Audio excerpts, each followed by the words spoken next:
This is the very opposite, in a sense, in that it's absolutely full of your first-hand experience of what you saw in Israel. So you can really sense that you took the decision to kind of go towards this tragedy and understand it.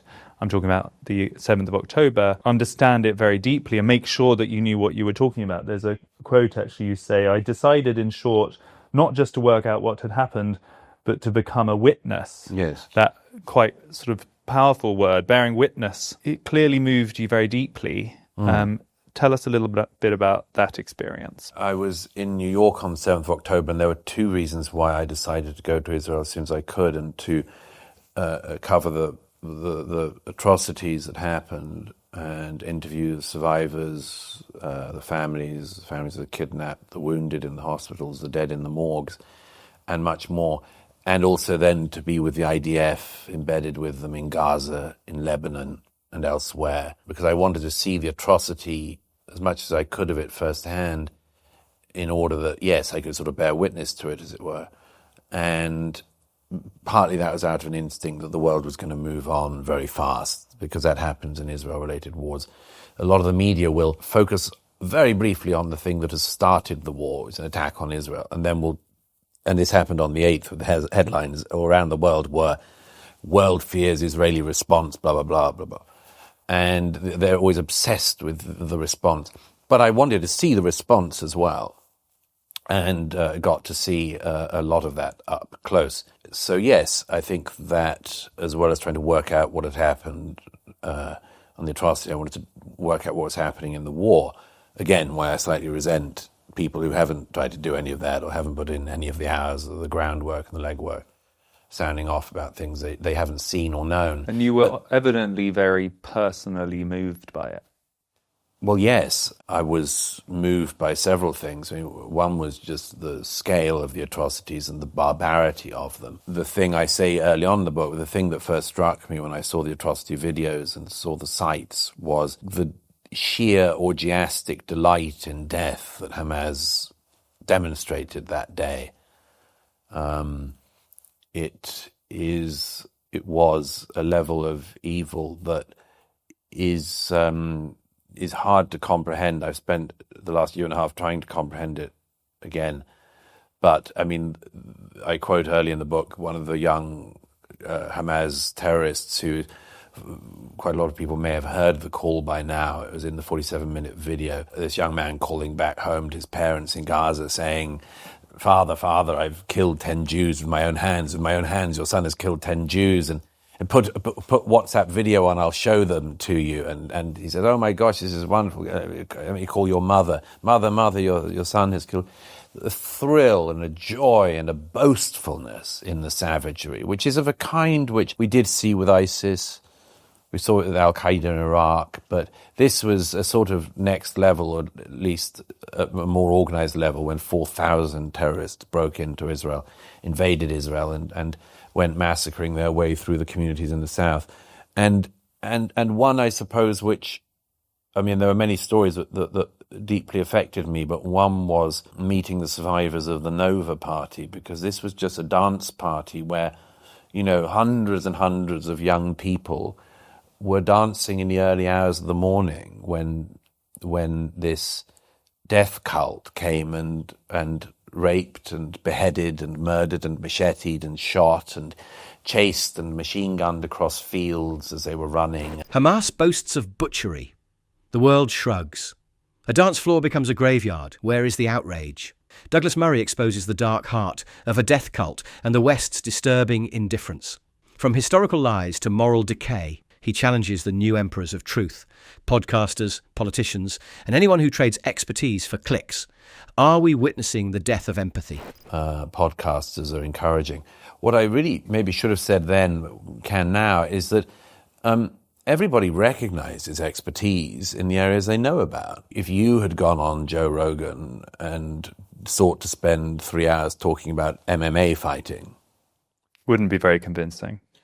That's my guess. I mean, it may surprise me, but I would think that quite early on he would work out that you didn't really know what you were talking about. And if you said, "Hey, I never said I'm an MMA expert, I just want to keep talking about it," then at some point they would have to call bullshit on you, and they'd get very annoyed.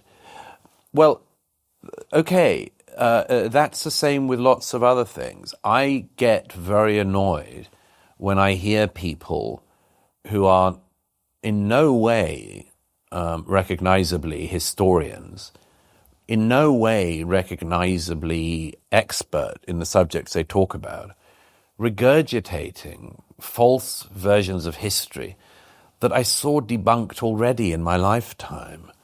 I mean, there's an area of the American right which is at the moment simply reheating David Irvingism. We saw that off 30 years ago. Everybody knew that there was a type of revisionist scholar who had a very specific game in mind. And I say it's a game, it's a very dark game. The game that they engaged in, and they're engaging in again, is you minimize the sins of the Nazis, you minimize the crimes of Hitler, you maximize the criticisms of and the crimes put at the door of Churchill.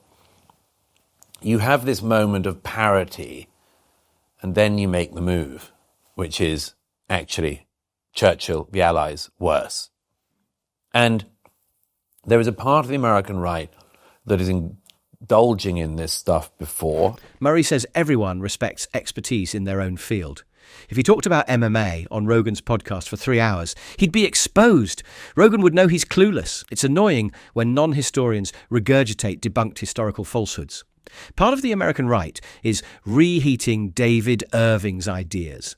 He's minimising Nazi sins, maximising criticisms of Churchill, and claiming Churchill was worse. A dark game. Again, as I say, David Irving and others did this many decades ago. You diminish the number of people killed in the Holocaust. You maximise the number of people killed in Dresden. You say there's moral parity, and then you make the move, which is actually the Allies were the bad ones. Do you think, just on that particular podcast, do you think you made an error in that you allowed yourself to be caricatured as someone who was making appeals to authority and kind of credentialism, when maybe you should have just said these are bullshit ideas, they should be defeated, rather than being an expertise? Because there's all these mashups that are now on social media of you having said earlier in life things about rejecting the idea of appeal to authority and saying, I'll talk about whatever the fuck I want to talk about. Well, I certainly will talk about whatever the fuck I want to talk about. I don't think that precludes the idea that there are some things you're expert in and some things you're not. I mean, there's a technical issue with some of these people, which is that they present themselves in a shape-shifting light.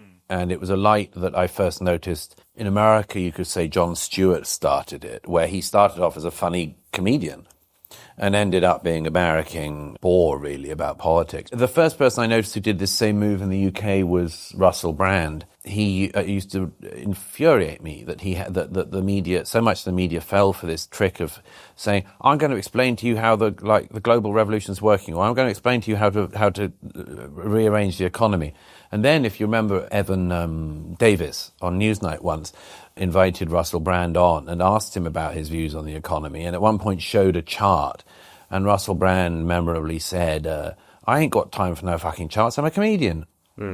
Well, this is something I've had my eye on for a long time, which is, this is a very specific trick. I'm a comedian, I'm going to tell you about serious stuff. If you counter me on the serious stuff and I'm wrong, I say I'm just a comedian. Murray says some diminish the Holocaust, exaggerate Dresden, claim moral parity, then say the Allies were worse. As for Rogan, maybe he relied too much on expertise instead of just fighting bad ideas. People are posting mashups of him rejecting appeals to authority. He still thinks expertise matters. Some people shapeshift. Jon Stewart started as a comedian, became a political bore. Yeah. The reason it's kind of put people's backs up is because it sounds elitist. It sounds like stay in your laneism. First of all, I don't mind at all putting people's backs up. It doesn't bother me. I don't think anyone engaged in public debate should worry about that. But it sounds like to people that, you're saying, only people with the right letters after their name or the right degree, and they will then say, well, you began life as a cultural person, you're now talking about politics. It might sound like that to some people, but everything sounds like something to somebody. Some people fundamentally might try to be missing that point, which is everybody has the right to talk about anything they want, but if they sustain an interest in it and stay in the field and keep doing the move of, I'm not an expert, I never claimed to be an expert. Well, but I'm talking for 5 hours, or I'm talking for a year and a half about a conflict in an area I've never been to. There are certain standards we used to have. For instance, in journalism, it was funny, I saw somebody sent me over the weekend a media report from somewhere which said that it was outrageous that I had said that I have this rule of trying to make sure I don't talk about countries I haven't been to.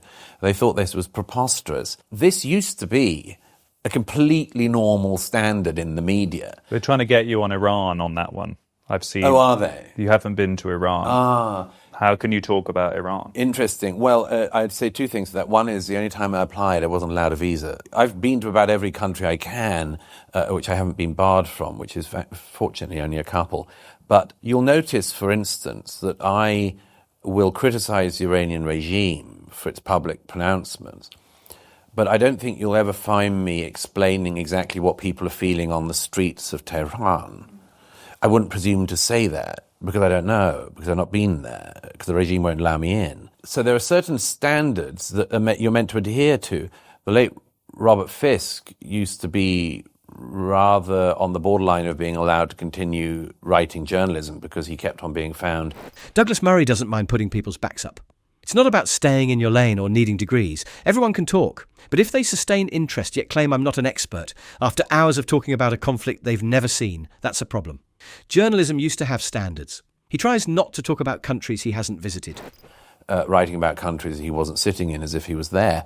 But if you were reporting on a foreign conflict and talking about it at length as if you had first-hand expertise and you'd never been there, in journalism, even in our own... You get called out. You wouldn't just get called out. You wouldn't do it. You wouldn't be allowed to do it. You wouldn't be published. If you were a historian making really wild claims that were not backed up by any of the primary or secondary sources, you would not be regarded as a historian. If people misunderstand this, they should simply think of the areas in their life which they know about and whether or not they would tolerate the endless churning around of bullshit about it. If you're a plumber and somebody comes along who knows nothing about plumbing but claims that they can sort out this house's plumbing, how long is it into the disaster until you identify that they're not qualified? If you're going into an operating theatre for brain surgery, at what point after the brain surgeon who's meant to be operating on you says, I'm just a comedian, do you say, would it be possible to get a better trained person? And if that sounds like an appeal to expertise, I'm sorry, we all in our lives appeal to expertise. And I think that I'm sure some people are trying to misunderstand this. Some of them may genuinely be misunderstanding it. Some of them may be deliberately misunderstanding the point. But if they think of the things in their lives which they rely on and they trust in and they believe in and need, they would not be playing this game. One other thing on that, which is, of course, what is actually happening underneath that seems to me to be that. Murray notes that Robert Fisk was almost dropped for writing about countries as if he were there. Journalists used to be called out for talking about foreign conflicts without first-hand experience. Historians making wild, unsupported claims wouldn't be considered historians. Plumbers and brain surgeons who are clueless would be rejected immediately. Everyone appeals to expertise in their lives. Some people are deliberately misunderstanding this. A lot of people are enjoying the breakdown of all forms of authority.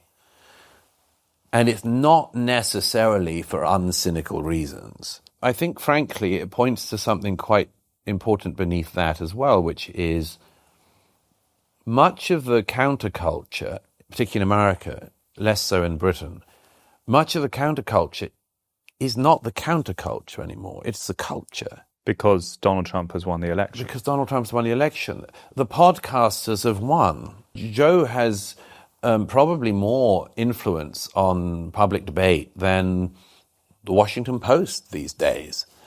And that's great. I love it. I love the guy. But there comes a point, to quote Spider-Man, I think, where with great power comes great responsibility. And when you get the power of actually getting the megaphone in the public space, you should exercise your use of it judiciously. And it seems to me that exercising it by inviting people on who have invented views of history, have claims about things in the present they have simply not seen or reported from or been to or done anything about, is not the best use of it. And before you know it, everyone ends up just endlessly speculating and riffing on things they just don't know about. And I if people want to think it's elitist to believe in expertise, and fine. Final question before we turn to your very much first-hand accounts of what you saw in Israel. When you were talking there about the plumber who would be found out, I couldn't help but think of President Trump, in a sense. And I want to know what your views are on that, because do not the same kind of principles apply, that you need a certain level of responsibility and expertise to do a job like that? Murray believes the breakdown of authority isn't always cynical. Much of the counterculture is now the culture. Trump won. Podcasters have power. Joe Rogan has more influence than the Washington Post. With great power comes great responsibility. Using that power to invite people with invented views of history or claims about things they haven't seen is not the best use. You can look at the whipsawing in the financial markets, the general kind of chaos, the appeals to a lot of these kinds of characters that you're talking about who have a somewhat upside-down version of politics or history that is absolutely infused in this administration, and come to the same conclusion. I mean, President Trump has endorsed your book. How do you feel about being seen as close and supportive of someone who might fit exactly that description? I don't agree with the chaos, particularly. I mean, the tariffs thing has led to some market chaos, there's no doubt about that. I think in the long term, he's quite likely to be right. Certainly, I'm for American jobs coming back to America, just as I am for British jobs coming back to Britain. I don't agree that it's chaos otherwise, particularly in DC. I think actually in the almost 100 days since the president has come back to office, it's been very disciplined, very impressive, done a remarkably large number of things in a very short space of time, mainly by presidential order. I think he's got a very good cabinet.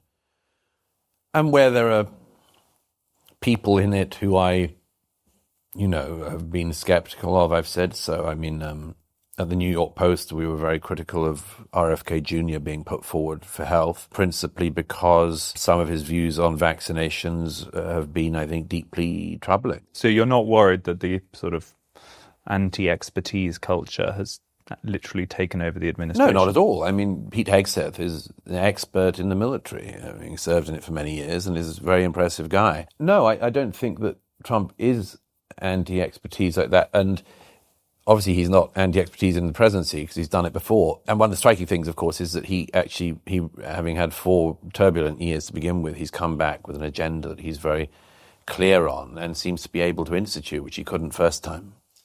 Let's talk about Israel and talk about this book. I'm going to hold it up again for the people who haven't seen it. On Democracies and Death Cults. Murray disagrees with the idea that Trump caused chaos. He believes tariffs led to some market chaos, but in the long run, Trump might be right about bringing American jobs back. He finds the administration disciplined and impressive, having achieved much in a short time. He thinks Trump has a good cabinet and has criticised appointments like RFK Jr. for his views on vaccinations. This is the very opposite, in a sense, in that it's absolutely full of your first-hand experience of what you saw in Israel. So you can really sense that you took the decision to kind of go towards this tragedy and understand it. I'm talking about the 7th of October, understand it very deeply and make sure that you knew what you were talking about. There's a quote, actually, you say, "I decided, in short, not just to work out what had happened, but to become a witness." Yes. That quite sort of powerful word, bearing witness. It clearly moved you very deeply. Tell us a little bit about that experience. I was in New York on the 7th of October, and there were 2 reasons why I decided to go to Israel as soon as I could and to cover the atrocities that happened and interview the survivors, the families of the kidnapped, the wounded in the hospitals, the dead in the morgues, and much more.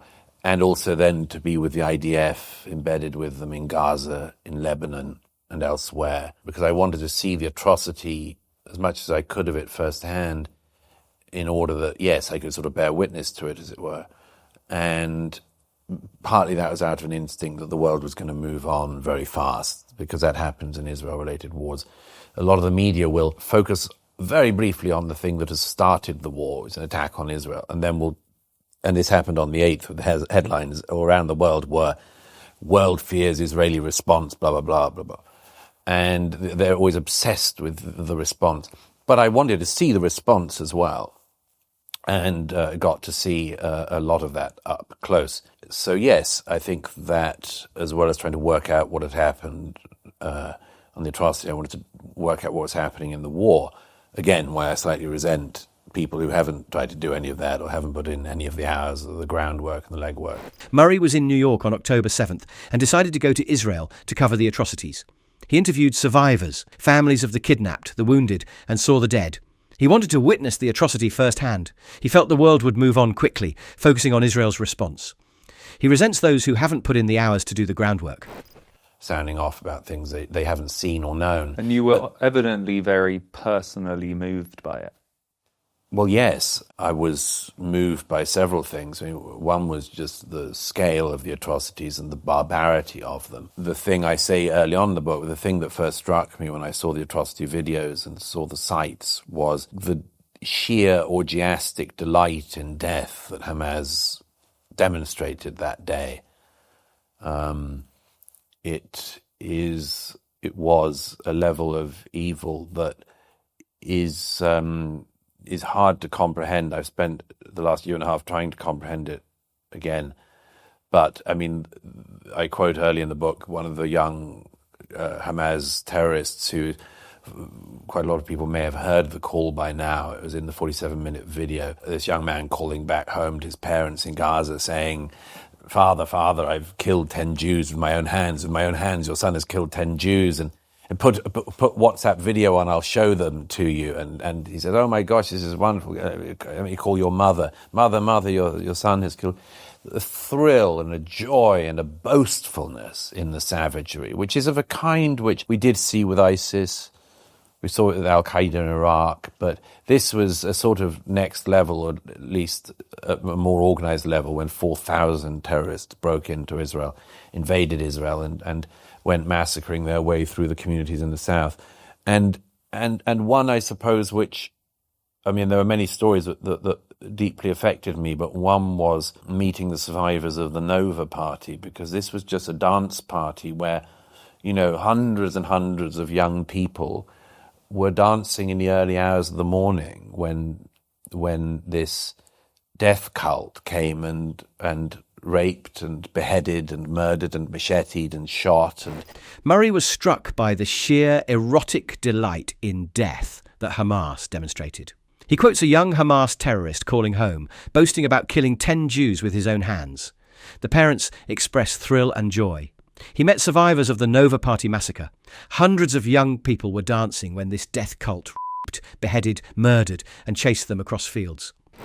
Chased and machine-gunned across fields as they were running, and kidnapped, and I was amazed that the world's sympathies didn't linger for much more than a second on these young people who had gone through this, because I thought this is something that any of us would know people at, or friends would have been at in any other country.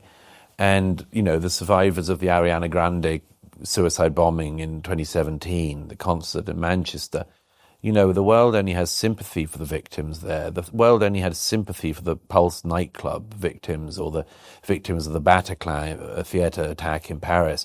So I had this follow-on thing which really impelled me to spend the next year and more there, which was, why has the rest of the world found this such a challenge? Why has the rest of the world, in a fight between a democracy and a death cult, decided to empathize with the death cult and not with the democracy? And this seems to me to point to one of these things that I have spent much of my career trying to alert people to, which is this hatred of ourselves and the hatred of things in ourselves. I regard Israel as being a central part of Western civilization, a central pillar of the Judeo-Christian culture. And so when I see people in cities like the one we're sitting in marching by their hundreds of thousands, against Israel and in large number in support of Hamas, I don't just know that it's an assault on the Jewish state, the one Jewish state. I know that it's done by people who also hate this country and hate America. And of all the protests I've seen and been to in Britain and America and Canada and Australia and... Douglas Murray was amazed that the world's sympathies didn't linger on the innocent Nova Party survivors. He contrasts this with the sympathy given to victims of the Ariana Grande bombing, the Pulse nightclub shooting, and the Bataclan attack. He sees this as a hatred of ourselves and the things in ourselves. He considers Israel a central part of Western civilization. Everywhere else in the West, actually, in the last 18 months, I think that extraordinary backlash at home is one which I wanted to not only identify, but to explain, which I think I do. What do you say to the critique or the criticism that, in a way, you've got too close to it? You've been spending so much time in Israel. You've obviously been personally very moved by those stories. And the book is very much from the point of view of it's a pro-Israel book. It's an explanation of their actions. Well, it's certainly not pro-Hamas. But there's very little, almost nothing, on the response in terms of, the people who've been killed in the counter attacks. You asked Joe Rogan to be fairer. Why is there not more in the book trying to understand how Palestinians have experienced the last year and a half? Well, I do, of course. I do that. I spent plenty of time in the West Bank, Judea and Samaria, and spoken with many, if not most, of the Palestinian leadership over the years. Gaza, I've been to many times. It's tricky to get access to the people that Hamas doesn't want you to get access to, that's for sure. But I'm not at all hiding the perspective of which I come from. I said from the beginning of this conflict that I'm not a 6 of one, half a dozen of the other person. The sufferings of the people of Gaza have been brought upon them by electing Hamas, and then by Hamas starting endless wars against their neighbor. And that has brought, and I've seen firsthand, a lot of devastation to Gaza. But the cause of that devastation is Hamas. If they had used their 18 years of governance in the Gaza. So, any thoughts on what Douglas Murray just discussed? Share them in the comments below. And don't forget to like, subscribe, and hit the notification bell so that you never miss any of our future debates.